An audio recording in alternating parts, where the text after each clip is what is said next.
We still need a left back. I mean, I don't think we're getting one. That's the unfortunate part. I agree that Costas isn't good enough, and it's a 1-year solution to the problem because we either have to renew him or he goes for free in a year. I never expected a left back in this market. As much as I agree, Michael, I just never expected one. Jonas, how are you, my man? Said, would you choose Rayan or Barcola for 120 million?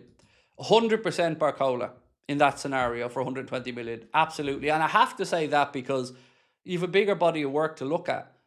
Rayan has tremendous potential, and I do like him as a player. I really do.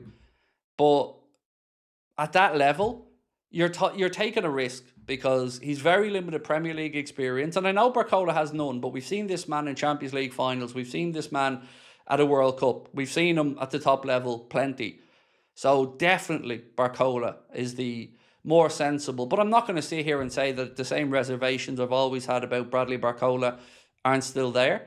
He needs to brush up on his finishing. He needs to become a bit more of a well-rounded player. But there's lots of potential there and certainly plenty of reasons to be excited. Do you not think the signings we're looking at are all very young? Yes, David, I do. And I've tried to mention that there is a bit of I don't say a knowledge gap, but an experience gap. Particularly if you look at defence, right? So look at the centre-back situation.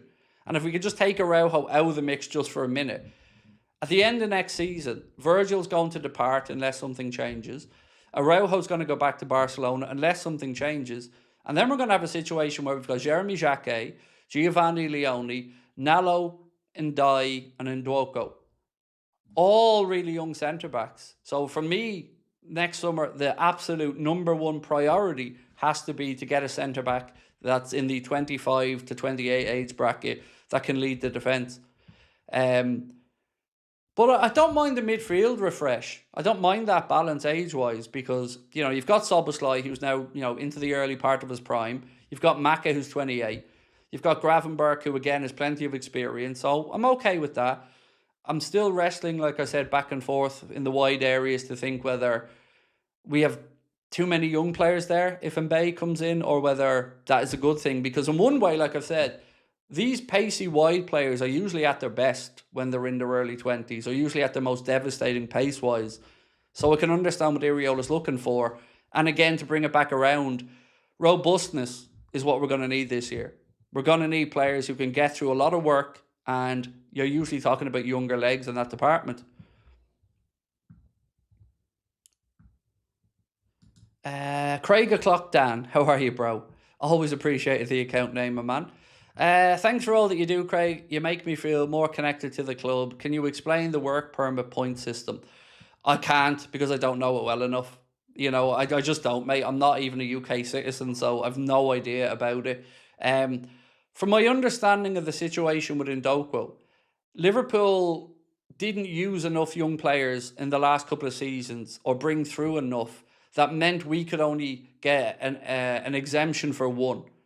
And because Ndai was signed before Ndoko, I think that's where the situation came about, that he was the one that Liverpool were registering first. Now, it looks like we only have to send Ndoko out on loan until January. So he could be back in, but I couldn't explain it to you, bro, because I don't know the ins and outs of it.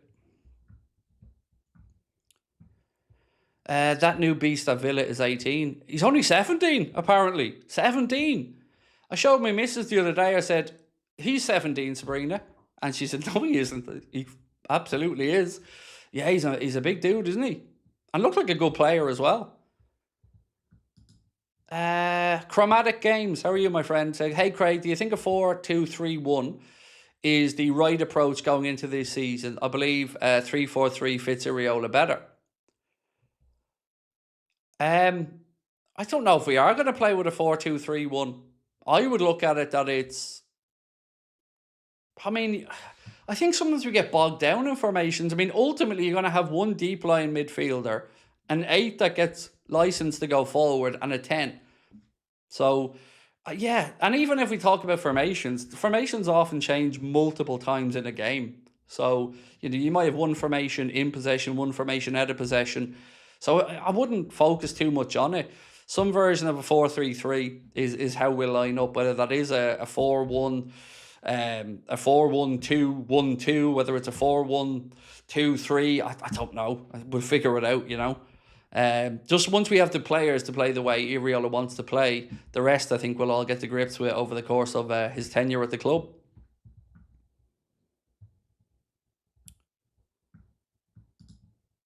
Stevie Boy, how are you, sir? Said, at what point do Liverpool stop worrying about how much money they spend? Revenue alone could pay for the transfers. Look, I don't know why we seem to leave things so late, or we're continuously dragging out negotiations. I don't know. I don't know if Liverpool are juggling a few things behind the scenes. I mean, if you want me to try to give them the benefit of the doubt on it, maybe they're looking at homegrown spots versus non-homegrown spots. Maybe they're working on deals to try and link so one goes out, one comes in. But you are right. We should be and could be able to get our own business done without having to worry about the sales and not getting in any trouble. But I don't know is the honest answer, mate. All I know is the clock's ticking. The window's closing on the 1st of September. The league starts in, 8 days for us now against Newcastle. So we got to get the finger out or we're going into the season underprepared. And either way, I think even if everything goes the way we hope between now and the window shutting, it's probably still going to take a bit of time for these lads to settle in and get used to the new league, new surroundings, new system. And let me ask this poll question before I forget, because I did say I was going to come back to it. So, first thing we asked was, with the reported €140 million, £120 million price tag for Barcola, if that's correct, are you happy with it? 71% of the people that voted, nearly 3,500, said yes, and the 29% said no. So let me just ask you guys this question, because I asked it to Connor, and I'd love to know what you guys think. Who plays more games at centre-back for Liverpool this season? Ronald Araujo or Jeremy Jacquet? Now remember, I'm asking who you think plays more games, not who you want to. And the reason I ask this is, I'm intrigued to see who actually starts the first game of the season, as an example. Is it going to be Araujo, who maybe has had a little bit more of a pre-season? Or is it going to be Jacquet? It's intriguing. Or is it going to be neither? So I want to know, over the course of the season, who do you think ends up making more appearances at centre-back? Curtis, I haven't missed your super chat, mate. I'm working my way through them, and I currently have, let me just check for you. 1, 2, 3, 4, 5. I've about 6 before yours, mate, but I promise you I'm trying to work through them as quickly as I can.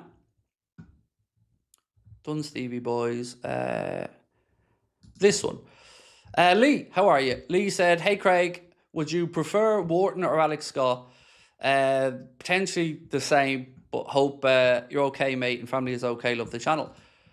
I would say for what we need, Wharton would make more sense, because again, from my rudimentary understanding of how things worked at Bournemouth when he was there, I think it was more Tyler Adams that did the breakup play, and it was at Scott that kind of was the more take the ball forward, progressive player.